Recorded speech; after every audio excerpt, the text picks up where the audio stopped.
Hello, and welcome to another episode of TacoBytes, your daily bite of Degen, episode number 821, coming to you live from somewhere nowhere, Dallas, Texas.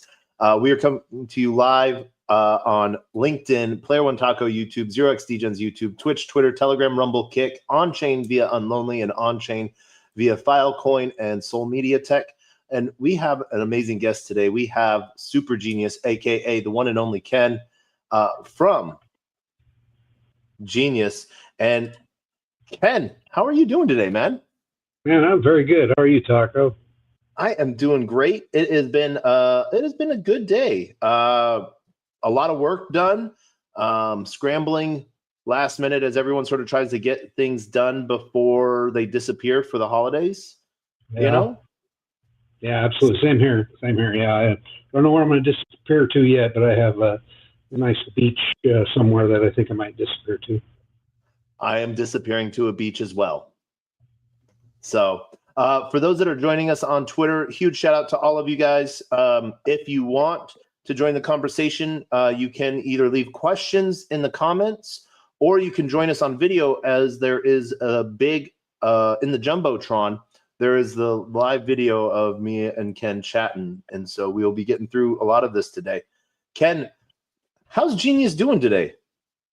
We're doing, the whole project's doing really well. We launched the testnet last week before that, something like that, to the first 50 users. Of course, there's bugs, in the game. It plays for a while and then it stops. But, we're working to fix all that stuff and then get it onto iOS and OS X or Mac for the people that want to try it on there. That was more to do with Apple, and their getting into their system, and the test flight system is kind of a pain, but it's getting there. We're really close to having that on there. So I'm pretty happy where we can move forward with, marching toward the main net, hopefully, not more than, a month or two in 2025, then we'll have our main net launched and everything like that. Nice. And so right now, what are people doing on testnet? Well, really, we have a couple downloads. One of them is the actual Linux that I think we have Linux, Android, and we don't have Windows yet. So Linux and Android, you can download the wallet, and there's a game that you can play on the Linux, which is a shoot 'em up that's kind of cool. But you can also look at the Genius dashboard. If you go to dashboard.gnus.ai, you can kind of see the transactions that are happening on our what we call the Super Genius network. It's really an L1. People kept saying it's kind of an L2, but it really is its own L1 that just bridges to other L1s like Ethereum and Binance and Base and Polygon and soon Solana. And so the idea being a difference between an L1 and L2 is you're not rolling up to anything, you're settling. Genius is the settlement layer. Yes, correct. Yeah, and really it's the Super Genius network is all settlement, and it doesn't need any of the other L1s to do everything. And then it bridges more than rolls up. But we can bridge multiple things in. So you burn them in the other L1s, and then you mint them on our L1. So that's the bridge. That's how bridging. That's one way bridging works, and that's what we're doing. And then when we can also bridge multiple assets at the same time. When people want to extract them or bridge them over to, we can aggregate a bunch of bridges together. So it really is an L1. It's not using we don't have EVM. So yeah, I think really if you're an L2, you kind of have to have an EVM, right? Because you're doing L2 stuff and then rolling it up. And we're not really doing that work. We can operate completely outside of the other L1s, and then we just bridge to them because that's where you can exit out the fiat currencies or Ethereum and stuff like that. Nice. Now, there's been a little bit of FUD around, there was like an exploit, wasn't there? And you guys ended up doing a burn to counter that. You want to talk about that? Yeah, we had an exploit back in May, and we still have not recovered the funds. Hopefully, the new administration allows us to work with the Department of Homeland Security a little better and trying to get the funds recovered. It's been kind of like pulling teeth with them. But, as you know, back when it happened, I put in 500K or I put up 500K as kind of a way for us to be able to buy some of those back. And we ended up using about 250K of that for a while. And then we used some of the fees that we had gathered over, since March to basically burn some more tokens. We just burned some more today. We burned about $300,000 worth of tokens today, also about 30,000 tokens of Genius token. We're down to about 60,000. The original exploit was able to mint 500,000 tokens, and then we've burned 440,000 of those so far, or 437,000 roughly of those tokens already. So we have about 63,000 to go. We have some additional tokens in fees that will unlock some of the Genius tokens in March that we can also burn. So we can burn quite a bit of them come March 5th, but we're going to continue to burn them until we get down to the original amount, which is 1 million tokens out on the Ethereum network. And if you look at the contract, you can see the number of tokens. So you can see anything above 1 million was what we still need to burn, basically. Nice. And I don't really see too many projects after an exploit, going out of their way of trying to not necessarily, like, you can't recover funds directly for a user per se in any way, shape, or form, but like the entire community at large. And so you've sort of gone, the idea of not my keys, not my crypto means like, hey, you have to protect yourself and at all times, but you guys have sort of taken an extra step to like sort of rebound for the community. Yeah. I mean, like I said at the beginning, this project's not going anywhere. I mean, I just did that because, the community's been very good to us about really, supporting us in the long haul. And, they kept saying, when testnet? Of course, we've released that now. And I said, when it's ready, really, because I don't want an exploit to happen again. And this project is not about, pumping people's like that. We're more about the artificial intelligence and using it. We call ourselves AI for good, and that's what it's for. That's what it's meant for since 2016. There'll be a lot of money that, will come in after that, because you can see just this burn was really kind of, a preview of what can happen when the AI starts happening, because then it starts automatically doing this. We're just doing it based on fees and transactions and stuff like that, just taking the whole entirety of the Genius that we earn on the fees part of it and just burning it to get back to where we were.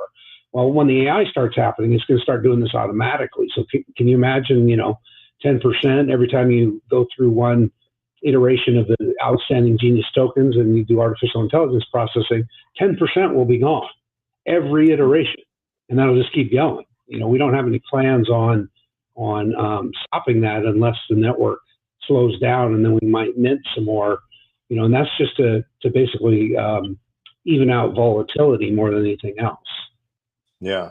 And you guys have had price wise, you guys have had a wild ride, riding up into the above 120 and stuff like that, because there was that short squeeze for it where people were wanting their hands on Genius token, and then as more were getting created and minted out, we've seen you start to settle. Where do you see the price sort of going a little bit?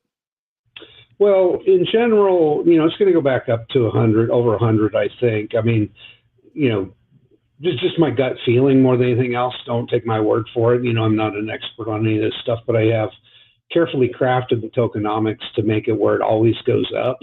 And so, who knows? It could take $100 could take, 2 months. It could take 2 years. Who knows at the time? It's really a matter of the AI transaction processing, the number of transactions that are going through. And, I've had some very, very, very good feedback from a lot of business owners and family offices that want to use the AI, because we can charge, 80% plus less than anybody else can. And we have massive nodes available soon, including 200,000 out of the Philippines. And that was just one company that gave us that number of nodes. And so, it's kind of to me, it's a no-brainer. It should be a no-brainer investment for any family offices that have these businesses that are paying exorbitant amounts for compute infrastructure. Well, let's see, I'll make an investment. I'll pre-buy this commodity, this AI processing, and then I can basically use that for AI immediately at an 80% discount. Or I can hold the Genius token while other people are using it and watch it go up, and then my AI actually gets reduced even less. or I make money on it as well. So I can speculate, or I can use it for AI commodity speculation as well, because with the tokenomics built in, how I built this with the burns, if the price keeps going up, right, you're going to have to use less and less Genius tokens to do your AI. So instead of 80% discount today, it may be 99.9999% discount in a year from now, because the prices went up 100x and you have to use less tokens to do the same amount of AI processing, because our AI processing is tied to a set amount in US dollars or US currency. It's actually pennies on the dollar. So it will always behoove somebody to buy it now so that they can use it in the future as well for AI, because it's going to, as it hockey sticks up or as it increases in price, you're going to be paying less and less for AI. So it's kind of this crazy economic / tokenomic system that I developed over the last couple years. Yeah, and that's one of those things where you've worked sort of really hard on. Like, I'm glad you brought up the Philippines deal, right? And that's too, like, so I think that's ingenious, and I'm using that as a punny piece there. For those that don't know, all of the cable boxes from this telecom, you have a GPU in them that really don't do too much. And, you're watching TV. It doesn't take a whole lot of processing power, but they're all connected to high-speed internet. They are now basically getting are they getting their TV and internet subsidized now, or are they just still paying for the full price and it's the company that's earning the money from it? Yeah, so they will get their subsidy. What we are trying to work out with NextLogic, or what we suggest, is that, hey, just pay your users, 70% of that, because they'll turn around and buy in-game items or in-game purchases and purchases. So I don't really know what NextLogic is going to do. It's really up to them. If they basically say, hey, look, if you let us run the processor, you get all the internet for free, that's kind of a payment out to them. One thing else that I thought about, which is kind of cool about this, if you think about it, our system allows these third world countries or these second world countries, like the Philippines, to basically install this services on these devices throughout the country, and then they can turn around and have their own AI ecosystem, right? And so they don't need to wait for Amazon to build up their big data center. So we're kind of a virtual data center, if you think about it, because now, any country can basically say, hey, install this on your devices, and then we can teach our students and things like that how to do AI, and then we can just use their AI systems instead of, all these high-end GPUs and things like that. And so there's a lot of work being done to get these large language models on, distributed like we do it, or what's called federated learning and federated training. Yeah. And what's really cool is like these newer AI models that are coming out, like Llama 3.3 that just came out. It's a light client, so it can literally run on one GPU, and so it's really cool to see. The next thing we'll see the even lighter models being able to be used on your phone. We already see in some aspects, but having a powerhouse on your home computer, on your laptop, is pretty awesome. Well, one thing that I kind of went off on a tangent while I was on an airplane ride with ChatGPT, and I was talking about just how effective this decentralized nature of our product is, and how effective it is compared to 100 or 62H100s. So for every GPU we have, it's 1/62nd the power of a H100. And I was like, well, given the latency of the guys talking to each other, the nodes talking to each other, how do we run into problems because of the sync time between the different nodes, right? And it actually turns out not to be a problem, believe it or not, because it acts a lot like the human brain, believe it or not. The human brain has these synapses and these connections between them that aren't that fast. But what ends up happening is they kind of all operate independently, and then they get aggregated on a layer above that, right? And that's exactly what we do. And so then it finally rolls up to the next thing. But in the meantime, all those nodes are operating independently, so they operate on a huge amount of data independently, and then the next level aggregates them. Can aggregate like 10 nodes, so it could be like 1/10 the data, and then the next level aggregates it. So the latencies don't matter too much, and it effectively, according to ChatGPT, which take with a grain of salt, but in general, this type of federated type of learning and networking, or even LLMs, can actually perform just as well as H100s connected locally, because they still have latency too, right? When those H100s are connecting, albeit 10 gigabit connection interconnects and other kind of interconnects is a lot of power, but otherwise you have to build up like one H100 with a bunch of memory and a bunch of storage space, and the storage space has latency too if you're doing that. So there's trade-offs, but I really think that this is, Genius has the best trade-offs for making this thing, kind of this worldwide mesh network that can be used for AI. Yeah. Now, when someone first gets into Genius, like, what would be their first stop? Well, just basically downloading the wallet. It depends on what you want to do. Like if you just want to be a node in the network and earn money, you basically download the wallet, and then, as you're showing here, the testnet dashboard, those are people that have the wallet and that are making transactions. Not only the beauty of our system is it acts as a hybrid AI system and a blockchain at the same time. So to us, a transaction is a transaction.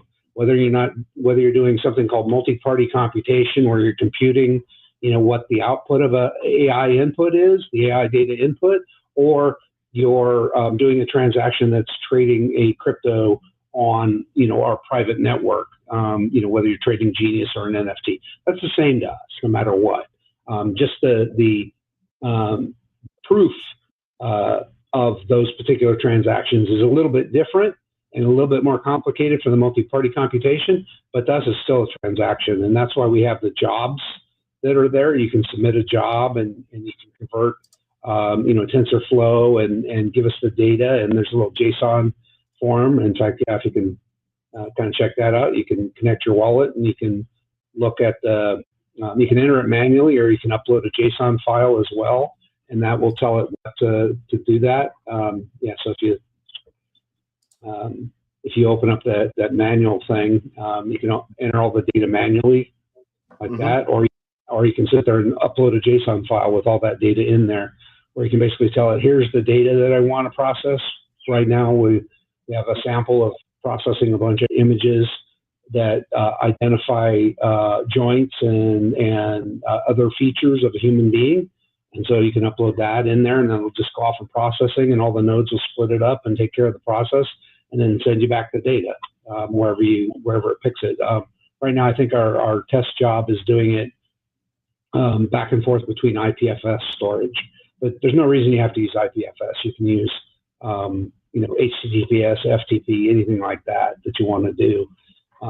One other thing that I learned that we'll probably talk about in a minute, I know I'm kind of rattling off a bunch of stuff pretty quickly, is the security behind this. And I have a great analogy from a friend that I'll kind of discuss maybe a little bit later on that. Yeah.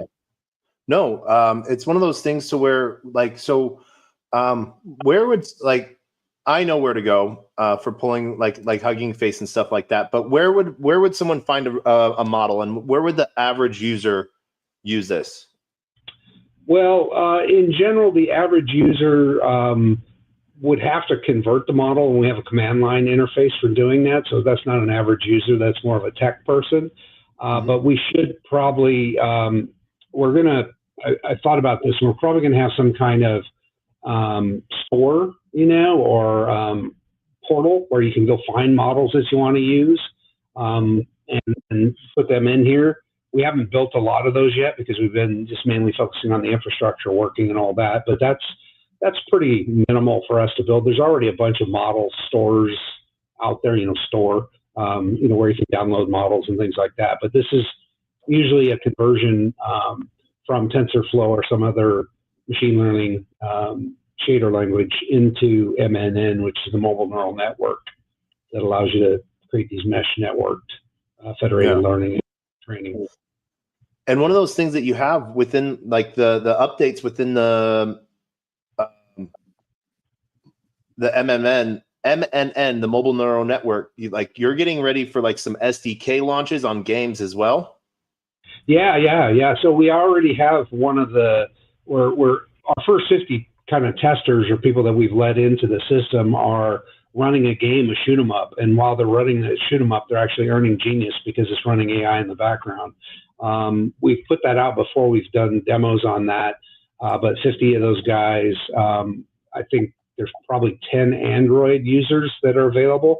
We're working on the iOS version of it and the Mac version of it. Also, if you just download the wallet, then it's running as a node while the wallet's open. We're also going to be making it where that can be installed as a service. When you open up the wallet, it'll just install a service so that when you close the wallet, it'll be operating in the background on PCs like on Windows. Windows has been giving us a little bit of problem. What else is new?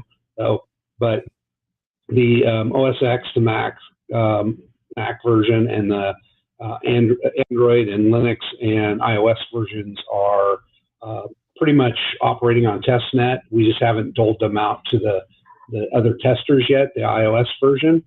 We've doled them out in Linux and Android versions of things.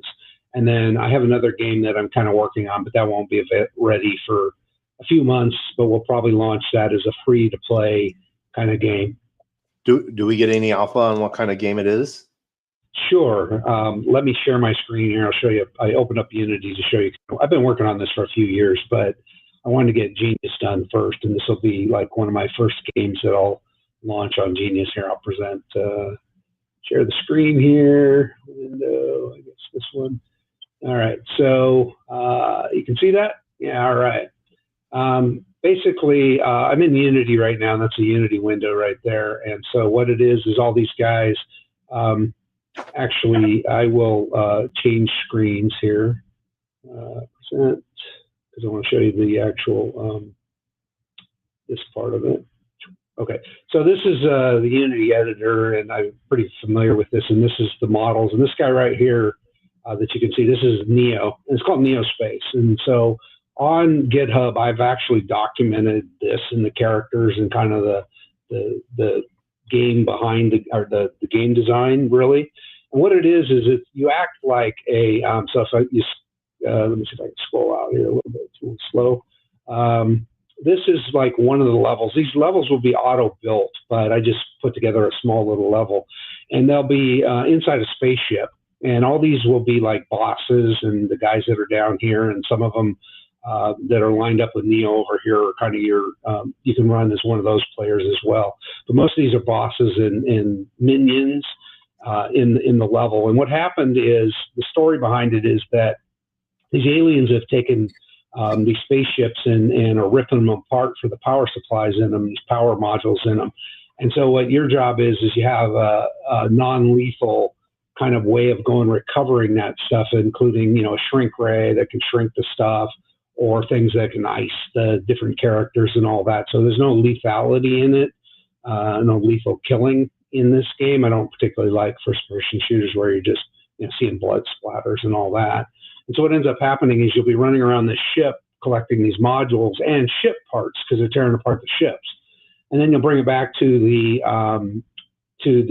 bay, and you'll assemble it with like this little device that assembles the ship back out, and you'll fly the ship out into the bay, out into space, and then you'll do a shoot 'em up where you'll be fighting the aliens. And basically what you're doing is, when you hit the alien ships, they kind of go into a portal, and, you know, they disappear into another dimension. Well, I guess that dimension can be HE double hockey stick, you know. So I guess that is sort of killing them or whatever, but not really, you know, not violently killing them. It's just transporting them into other dimensions. It's like a Pokemon type of thing. Yeah, sort of, yeah. But you're doing it with a kind of a Galaga or a shmup, a shoot 'em up, with you know, fighting their their ships that they're flying around, kind of in a Galaga or a Galaxian type style thing, but more the 2D shmup that we already have out is going to be tied to that. But this is more like an adventure shoot 'em up. So you also will be able to generate your own levels and with random numbers that you can turn into an NFT in the game and then sell on the Genius Network.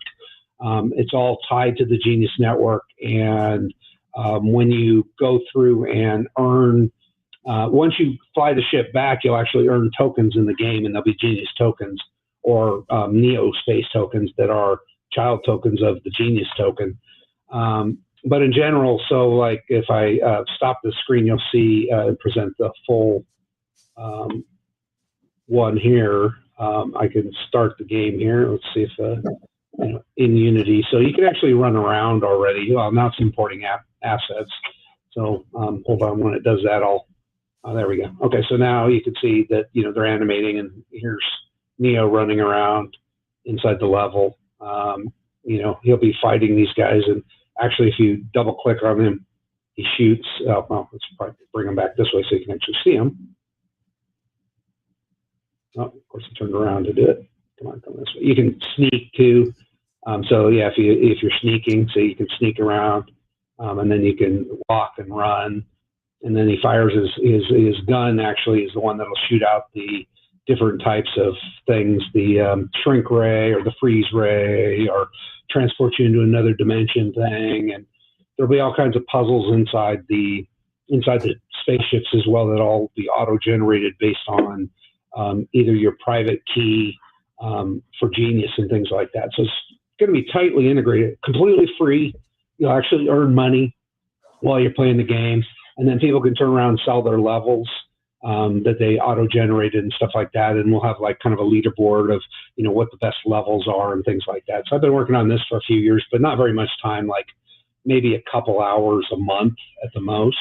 But for me, this is kind of me wanting to get back to the old school, Ken that used to write video games, and so this will be kind of one thing I'll kind of focus on. The old school Ken that used to like video games. So does that mean you don't like where video games are right now? No, I used to like to write video games. I still like to play video games. I mean, I don't know what I played recently. I like the shmup that we put out. I like playing that one. I forget what I played recently, but I haven't had much time to play because I've been, focused on getting Genius testnet out, and this game, I've had a little bit of time to work on that, and plus, all the other administrative stuff that goes along with running a company. Like I was in Miami last week talking with a bunch of family offices and did a call there, because one of the beautiful things about the new administration is their promise to make American crypto zero tax rate in order to get that. And as you saw, there's $100 billion coming in from Matsu-san, the guy from SoftBank. Yeah, SoftBank, yeah. And so, and then Trump got him to try to do 200 billion. But in general, the policies there are the right-on way to do things, because, if you try to stifle innovation like the past policies have tried to do, then people just move out of the country, right, and start to do things. And I almost did that. But now that the nice policies are in place for me to be able to innovate with AI, and Trump said this when he recently when he was in the Ring the Bell session, and Kramer was interviewing him. He said, "Hey, AI is going to be an American thing, and crypto is going to be an American." He said crypto and AI is going to be an American thing, and if he's true to his word and can get Congress to pass a 0% tax rate based on American crypto, then we're good, because we were born in Wyoming, Genius AI with the crypto in 2016, and so it's all good. That's going to be. Oh, so anyway, the point of that is that when I was talking to family offices, they're interested in kind of enhancing their portfolio, but they're thinking ETFs with Bitcoin, but you don't get the exposure to all these companies that are doing AI and crypto. And so I said, hey, here's another way to do this. If you come in with Genius, we have all these verticals that are going to be working on the Genius system, like the gaming companies and Next Logic, for instance, and stuff like that. So you can get exposure to all these companies that are doing AI just by either investing in Genius or joint venturing with us to go into the vertical that you want to go into. And so it was a presentation that I made to a bunch of family offices in Miami, and very, very receptive to it as well. I got a bunch of people that want to talk to me this week about it. So that's cool, because that kind of grows the whole entire, Genius Ventures and Genius AI ecosystem. Yeah.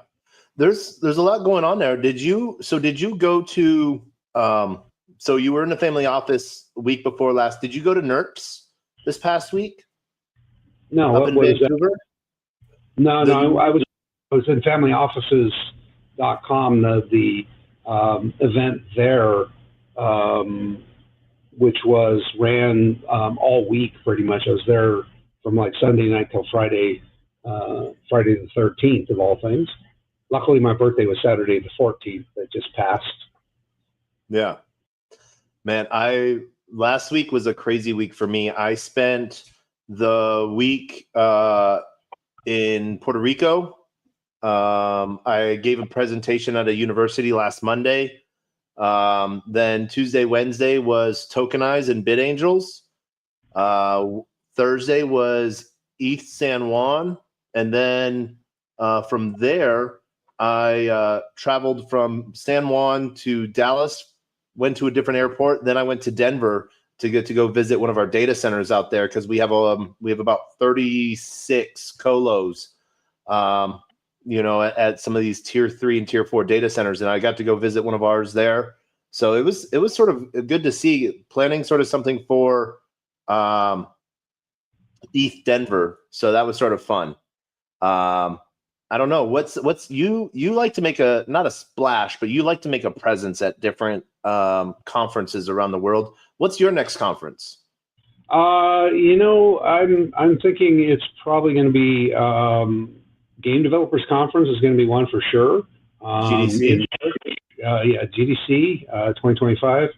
I think we're going to have a table there, but we need to kind of break it up, because we have different verticals. Like Graffiti Entertainment needs to make a presence there, that they're using Genius, because last time we went, all the game developers wanted to sign up, which is great. But Graffiti Entertainment, when they launch all their games and they're showing, the amount of income, that's going to be good for us. And then the crypto conferences, Genius AI, of course, but Genius AI can go to crypto and AI conferences. There's so many of them, it's hard to keep up. And then the family offices is Genius Ventures, which is kind of my own family office, and the ability to talk with other family offices about joint venturing into these different spaces, especially at a 0% tax rate. That's got to be very, very attractive to family offices, especially if it's a 0% tax rate on all the gains. Plus, you can get AI at 80 to 90% discount. For your businesses, it almost seems too good to be true, but it's not. Yeah, no, and it's one of those things like so at Manifest, one of the things that I went and did, and I talked to a lot of people about, this might be one of the last heaviest tax years for a while. So one of the cool things within section 192 and 197 is the write-off of hardware. And so we were out pushing a bunch of our physical node hardware as well. And so we're seeing a lot of that pushing from a lot of different AI companies, where they buy hardware, we rent it from them, and they get their first disbursement next month, meaning they get to write off everything as a family office from this year, and then next year everything in that capital gains piece. And that's a gamble right now, but it's a highly big gamble, more than, closer to happening than not happening at this point. Right. Yeah, the of all the systems that are going on there, we're going to have all the dynamic nodes and the low end nodes, but there's no reason you can't install Genius on your data center nodes as well. There's no reason. Yeah. I mean, if they're just in their idle and nobody's using them, then why not, farm it out to be used in the federated learning side of things. So, I mean, even BitTensor and Render and all those guys, all those nodes that have signed up, or even Akash Network, can install our service too. So I'm not too worried about those guys, because I hear Akash only has like 70 nodes or something like that. And Akash has more than that. Greg has more than that going on. Okay, somebody told me 70 when I was at a thing, so I don't know. Yeah. But anyway, whatever size nodes they have is going to be minuscule in comparison to what we have, but we can still leverage their nodes, and the Akash people that are giving their nodes to Akash, can also install our system. There's nothing that prevents them from doing that at all. Yeah. No. Now, one of the big questions that people will always have, like if they buy now, but they might not be able to use it, is there going to be like a staking play at all, or how can they go back and support the network? So this is kind of funny. No, actually, it's kind of got built in. There is no staking, but what it has is it has built-in similarities to staking. The longer you hold it, the more it goes up because of the burns, right? And so even though you may it's almost like a constant. As long as you hold all of it, it'll go up probably because of the burn mechanisms and all that. And we've tried to be very careful about not giving out too many of our tokens for people to bash the market with them. And so, but in reality, it's not going to be an issue when we launch the AI, because it's going to be constantly churning transactions and burning that stuff. And so it's going to be, people that want to sell them they'll probably be able to very quickly. And I'm sure a bunch of family offices will be able to buy them. So there's no really staking to it. It's really kind of built in, like I said, with the burn mechanism. You just hold to them. As long as you hold to them, you decide when you want to exit. It'll just, as we burn them, it should increase in price. Nice. And we'll see. So what other ways can people support the network and support you and everything like that? I think the biggest thing that we kind of need is some people to really start to, pre-buy the GNUS AI commodity in these large family offices. We don't have a huge amount of tokens in the float right now. I mean, I think there's like, on Ethereum, there's like 1 million tokens in the float, if that. I'm not even sure. I need to look at it. But in general, the more that we get the family offices to realize, it's going to take some migration, right, for them to migrate their existing systems. And so what we'd end up doing in some of the joint ventures, which we've talked about, is to, hire somebody or build a company like Deloitte that comes out and will migrate you, right, and just pay them based on a percentage of the money or the compute power that you need versus how much investment you want to make in that. And so even if you wanted to use that compute right away, you're not going to be able to do it in some of these systems because you have to migrate over to our system, which we've kind of reduced almost zero friction, but it still takes, undoing the old processes, putting your new models over there and all that. But we can still leverage, other compute besides just the AI side of things. We can leverage rendering on the GPU, but we can also launch Docker containers and all that kind of stuff just by leveraging like run on flux.io and using their kind of systems, and that their systems can install GNUS and at the same time, run on Flux and Docker containers, or even one of you guys, if you guys have your places that you're running straight up Docker containers. We kind of shied away from that just because there's a lot of security risks with that, but our AI has really, really small risk of security, even though it doesn't, the base shaders and TensorFlow models do not do fully homomorphic encryption, but there's a reason, and they probably don't even have to, because of the way we slice it up. If you think about it, it's like if you have go with the beach analogy. If you have all those grains of sand and you got 2 grains of sand, but you don't even actually know they're grains of sand, you just know they might be like, one of the chemicals that makes up a sand, or one of the isotopes that make up a sand, or whatever it is, the silicon dioxide. You may know that you have a silicon dioxide and another component of sand, but you don't know you're a piece of sand really. And so, and then you only have 2 pieces of sand out of the whole entire, beach. It's kind of encryption, not really. It's more obfuscation at the maximum, in my opinion. But there's no reason that there should be any fear of privacy leaks or anybody being able to take your data and then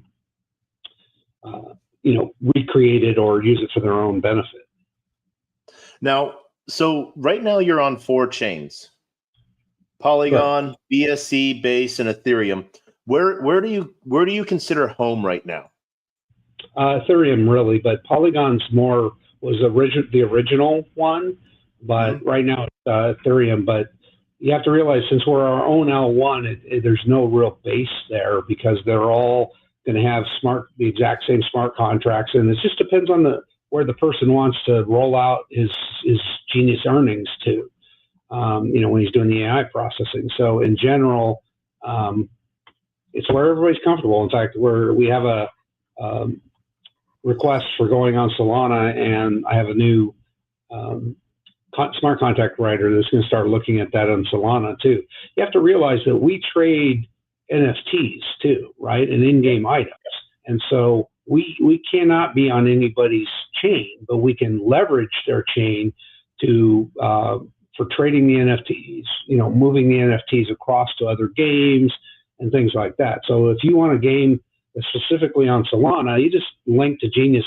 You don't really have to specifically be on Solana. You can just be a game and on the Super Genius network and just write a good game. You don't have to worry about, oh, am I on Solana or am I on Ethereum? Yeah, sure, you're on all of them, whatever one you want.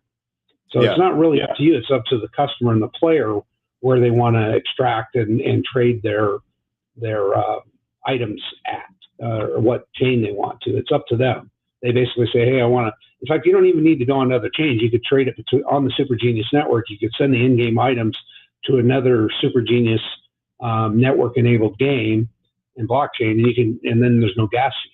Or if you want to trade it out to Solana and sell it on OpenSea, or actually on Ethereum or Polygon, you want to sell it on OpenSea, you can do that too. Smart contracts allow for all of that. And so you've gone from the aspect of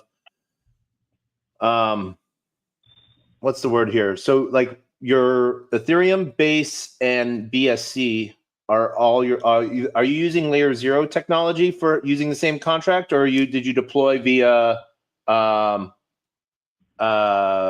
Axelar? No. We deployed our own smart contracts and duplicate contracts on all of them. And so they act as a bridge. They have bridging functions built into them with something called ZK Snarks. That's what we're working on, because the Axelar bridging was where the exploit happened for us. And so now we're kind of building our own bridge. We don't have to, but in general, it just seems, since we're already doing a bunch of ZK Snark stuff anyway internally, why not just use ZK Snarks to roll that up so that you can actually prove that the transaction is real and not from a rogue actor and things like that. And so we've tried to build all that in. In fact, we filed a few patent pendings recently on a lot of the work we did to make sure that the bridging was more secure. Yeah. Now, all right, because I noticed that you're using the same contract address for your Base, Ethereum, and BSC. Polygon is a different address, and so, but you're going to be where's the major liquidity at right now? Yeah, the major liquidity is in Ethereum, basically. Okay. There's a little liquidity in Polygon. There's none in BSC or Binance. But once we launch the mainnet and we have our bridging capability, the liquidity will be cross-chain. So all of that liquidity will come and go on Ethereum or Binance, and so it'll kind of, aggregate together into one big pool, really. Yeah. Now, do you see like a big play coming on with like being interoperable behind the scenes and having anyone, are you targeting any specific chains is what I'm trying to say? Because like a lot of people get married to their chain, and there's great communities on every chain, and be like, are you going to foundations and being like, hey, we can do some extra stuff for you on your chain. What can we get for that? We haven't targeted anybody because, like I said, we have our own chain, and we've talked to a bunch of them. But since we're chain agnostic, they're not really up for giving us, specific money to implement something on their chain, really. And I'd rather not take their money if they're so, they want to be number one. I'm like, I don't care who's number one. It's like whatever falls out, falls out. We have our own chain, and it can go to any of you guys, and its only purpose is to bring you out to fiat currencies, really. That's its only purpose, the other chains. It's not that we're doing any, that's it. We're not doing any AI on there. We're offloading all that. So, by the way, we're on BRC20 too. There's a GNUS on BRC20 token. So we'll be able to go out to Bitcoin. And that's the whole point, is like we're bridging so that you can go out to the different currencies, whatever that be, whatever choice you want. All right. That's pretty nice. What other things you got going on? I know a lot of things going on, but for those that are listening in, huge shout out to everyone that's watching us on video. I think we got about 300 people. Shout out to everyone on Rumble. We got about 300 people watching us on Rumble. We have a whole bunch of people watching us out on Twitch and on Twitter. And so huge shout out to all of you for joining us today as well. But what else do you have going on? Well, we have some swag stuff going on, believe it or not. Let me show you real quick.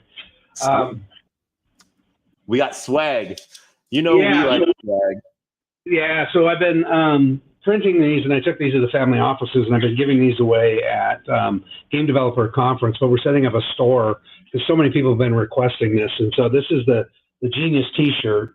It says, yeah, you probably have that. And on the back, it says negative friction monetization. And we give these away usually at these conferences and stuff like that. But we're gonna put them online to sell them, because there's another really nice pullover like this one, but it's a GNUS logo one. And so people have been requesting this too. We're gonna put some t-shirts on there. They just love the logo. Everybody loves the logo. And 90% of them that are over 20 understand that that's Albert Einstein, but the other ones. And then there's this nice sweatshirt, that I designed that has the GNUS logo, wherever that is on the side right here, that has that. That's actually embroidered on there. I'm going to lighten this a little bit. I think it's a little too dark, but so these are really, really nice sweatshirts. My wife loves them, and they're really comfortable, and the brand is Jerseys, and it's a new blend. They're really, really nice. Nice. And coloring is good. So we're trying to launch our store for that, where you can purchase them, but these are going to be, kind of premium items, because those are a little more expensive than the self-printing ones. But I'm going to probably print a bunch of those and send them off to like the admin's house to ship them out, so I don't have to do it. And but they're kind of cool to give away. Nice. I might have to hook you up with an awesome company out here in San Antonio that does some really cool stuff. They also do the cool RFID chips as well. So like you could you want to see the GNUS dashboard at any time? Boom, tap the shirt. Nice. That'd be cool. Yeah. So let's see, what else do we have going on? These are some of the devices you mentioned NextLogic. So I'll pull the power off of this one. So this is one of the devices. This piece is half of set-top boxes you mentioned in the Philippines. And this is called an Orange Pi, and this is just one half of it. The other half on this side of these set-top boxes is the networking side of things. But as you mentioned, in particular, when you're playing video on these guys, they're barely touching the GPU. But in general, you can buy those off of Amazon, and these are like $25, something like that. And it's almost like a Raspberry Pi. You have an AI processing node for like $25. Is that a Raspberry Pi in there, or what is that running? Yeah, it's an Orange Pi. They call it an Orange Pi, but it's a Raspberry Pi, basically. Okay. Nice. Yeah, we specifically made sure that Raspberry Pis work with our system. It has to be 64-bit, though. We tried 32-bit, but a lot of those guys don't have the right GPU drivers until you get to the 64-bit versions of Raspberry Pi. So are you getting any pictures yet from the community of like them having a whole bunch of Orange Pis all like running in parallel, set up and stuff like that? No, because we've only allowed 50 people to come in, and it's a split. It's like, 15 people are on iOS, 10 people are on Mac, 20 people are on Linux. And so we've kept it very, very close. We're going to expand that probably over the next, well, not the next couple of weeks because everybody's going to go on vacation, but soon after, January 1st, maybe towards mid-January, which is, only 30 days away. We'll start bringing on more and more, and we'll probably launch a test net in the Philippines, hopefully soon, with all their devices as well to start it running. But again, back to that, I mean, it's like we've had the set-top box company, or the internet service provider, is only the third largest in the Philippines, and they only have 200,000 nodes. We talked to the second largest, and they have 1 million nodes. Don't even know how many the first largest ISP has, or whether they have these type of nodes or not. But they all seem to have 2 gigabit fiber optic connected. So that's a beautiful. 200,000 nodes is a beautiful interconnected node network, acting like a human brain almost. Yeah. And so, like, where do you, like, what's your selling pitch to telecoms like that? They want to use the AI as well as provide the AI. And so that telecom came to us and said, hey, we're doing AI for these basketball games. We're doing motion tracking on these basketball games because we have 4 cameras in these little prefectures, with like 10,000 people in there. And we don't have the manpower to go out and figure out how to follow the ball with 4 cameramen and stuff like that, because they're like high school basketball games, but they treat them like the NBA. And so we actually use AI for that stuff as well. So we can, you're telling us, what we told them is like, okay, well, so you can provide the AI, to your country and your, these little prefectures and the rest of the world. And then basically they can start making money from the rest of the world. And then the cost, not the cost, but the payments are enough for, the Philippines, that it's like, hey, look, if you increased it by $100 a month, you're doubling their income. Right. Yeah. And so it's kind of a no-brainer sale. And I put up some sheets together, a kind of a couple of sell sheets, really, based on whether you're a CTO or whether you're this or whether you're that. And it's got good reception because it's like, okay, well, if we can do that, that's great. And so we're going to have to hire, though, an army of people like from Deloitte to go out to the Philippines because they want white glove service. That's the only problem. We're trying to make it where you can do it all yourself, but they want us to do it for them. And then a lot of the family offices want us to do it for them. It's like, oh, this sounds great. When can you do it? Right? It's like, well, no, we can hire Deloitte to do it, but we are not big enough to come out to you and integrate this or migrate all your systems over to this. That's going to take a while to do, but they're all up for it. But they keep leaning on us saying we want white glove service, and I'm like, can't do that right now. Oh man, it's one of those things to where,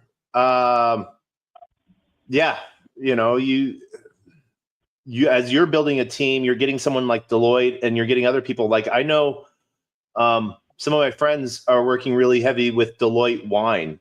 Deloitte has a whole wine section for luxury wine, and they're integrating their wine AI with Deloitte. And Degen is doing some awesome things. And I don't know, there's just a lot of craziness going on in AI nonstop. So the two big questions on this, what do AI models have been recently given dual use designation by the United States government. That yes, they are able to be used for commercial use, individual use, but then they've also been labeled as a weapon by the U.S. government because who knows what it can do. Where are you? And you're in the thick of it. You're in Silicon Valley. What's it like on the ground there? Well, a lot of talk, really, about how we're going to work with regulation, and even California's tried to do some regulation. But it's like yin and yang, or AI for good or AI for evil, right? It's a tool. You can use it however you want it, right? And yeah, you can use it as a weapon, but I'm doxed. I call myself AI for good, and my intention with my models is to cure cancer. That was the original intent, or do AI for good. Yeah, people can use it, but it's like, okay, you're going to stop producing hammers because somebody, or cars because somebody can, mow you down with a car or hit you in the head with a hammer? No. And so that's why I think it's ridiculous. And trying to regulate specifically the U.S. is really, in my opinion, one of the dumbest moves, because you can't regulate everybody else around the world, right? So you can just use AI to fight AI, in kind of an AI war, make sure they're doing it for good. And that's how I think it has to go. Regulations aren't going to help. Yeah, no, and we've seen that, like, especially regulation in the U.S. has pushed a lot of stuff overseas and into the hands and arms of other countries and other people. But, now with, yes, it is administration change that's going to be happening in 33 days.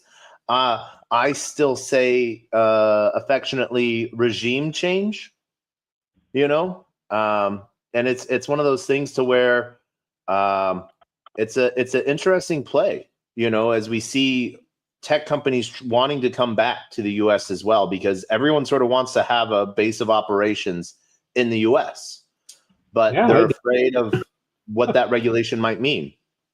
Yeah, and it's ridiculous. It's akin to like sending nuclear weapons to all other countries and then not building them yourself, or not building a defense system, like sending AI to all the other countries in the world and then stifling your own innovation so you can't fight against it.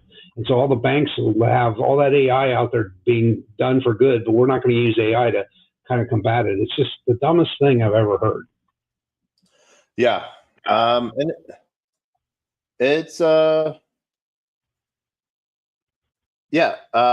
it's an interesting play there. We'll see, like, as much as people we'll see people sort of get into that aspect of where they're not, I hate using this term, handicapped almost. Yeah. And so it's an interesting aspect to sort of see how people sort of get their AI almost, hogtied. Yeah, for sure. Well, this is great, player Taco. Yeah, I really appreciate you doing these things. We'll have to do more. We're going to be going on a couple other panels with some high-end influencers, and so I'm thinking about maybe inviting. What's that? Can I say who I know? Yeah, sure. I think it's public knowledge, but I can't wait to see you on Mario. Yeah, it's Mario and Uffle. Yeah, and then I'm thinking, I think it's a panel, so I'm thinking maybe inviting you, and then I have another AI company that I met recently that's funded by Draper, I think, and they're talking about. I invited her to come on and talk AI stuff. Yeah, I can't wait for that. And I know there's a bunch of internal stuff that being able to be in the know and not knowing what you can talk about and what you can at certain times, you just sort of like a little ball of energy and joy. I'm excited. Announcement anyway, so I told you go ahead, and so I don't know if we announced it, but anyway, we'll be on there probably. I don't know, we should set it up sometime soon, maybe just after the new year or something. Yeah, and that'll be an awesome time. I can't wait till you get more able to expand the wallet use case for Windows people, and that should be. It mostly works. It's just there's some bugs that prevents it from doing certain things. It mostly works. Yeah, but this is almost like a grass node or one of those other nodes, a koi node that people can download and run in the background and runs in parallel and doesn't really affect their daily operations, right? Correct. Yeah, correct. So if people are wanting to contribute to the development of AI, if people are wanting to contribute to the GNUS network and AI for good, please look at running a node. Give GNUS a follow. If you're joining us on stage, you can find them at GNUS AI, GNUS AI on Twitter. If you're in the video, you get to see mine and Ken's beautiful faces because That's what we work for, is humanizing the robots, I guess you could say. Yeah, it was a pleasure talking with you. I do have to run. I have another meeting here. Yeah. So I appreciate the time, Taco. As always, it's been a pleasure. Ken, always a pleasure. And I'll see you on the flip side. Sounds good. Bye. Bye. I want to thank everyone for joining us. We had an amazing time with Ken from GNUS AI. Let me pull up their Twitter. So you guys, if you are joining us just via video, you can find them. And you can find Ken and see everything that's going on there. Let's do this. There he is. And so, yeah, right there. So GNUS AI, like I said, GNUS AI.